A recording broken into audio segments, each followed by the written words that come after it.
Bonjour à tous. Toute cette semaine, on a eu le plaisir d'avoir en découverte sur DH Radio Angèle avec son premier single, La Loi de Murphy. Ça ressemble à ça.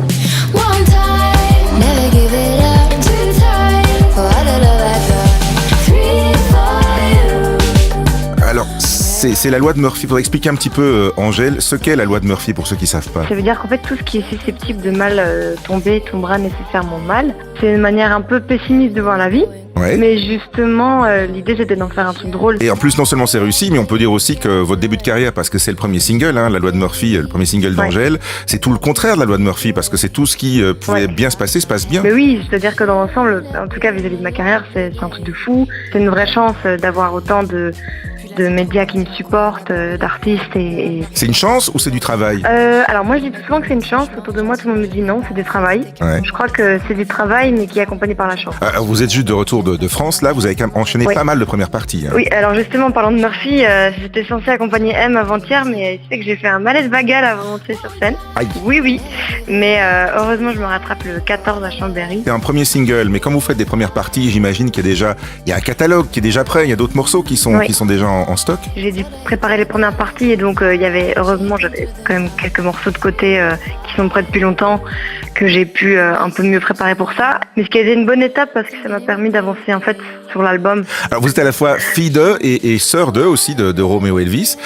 C'est un avantage ou bien? C'est surtout que ça amène une expérience et que c'est très très agréable d'avoir un grand frère qui en plus d'être un grand frère bienveillant l'est pour mon métier, donc c'est très cool. Vous êtes sur un chemin différent, hein. C'est dans la chanson un peu plus pop, mais pas niaise pour autant. C'est dans cette direction-là que vous allez pour les morceaux qui vont venir après? Oui, moi je suis j'aime beaucoup la pop, j'aime beaucoup les chansons.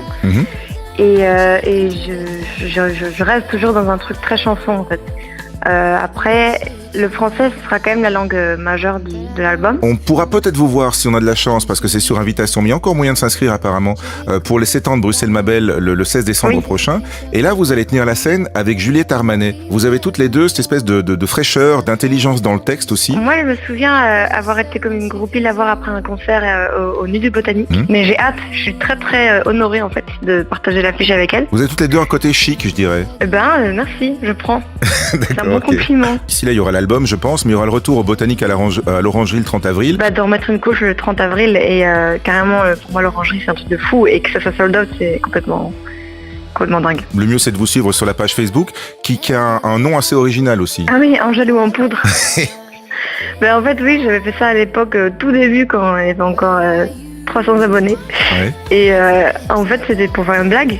Puis on assumait plus trop avec ma manager, on se disait c'est pas très drôle en fait comme blague, et sauf qu'on peut plus changer.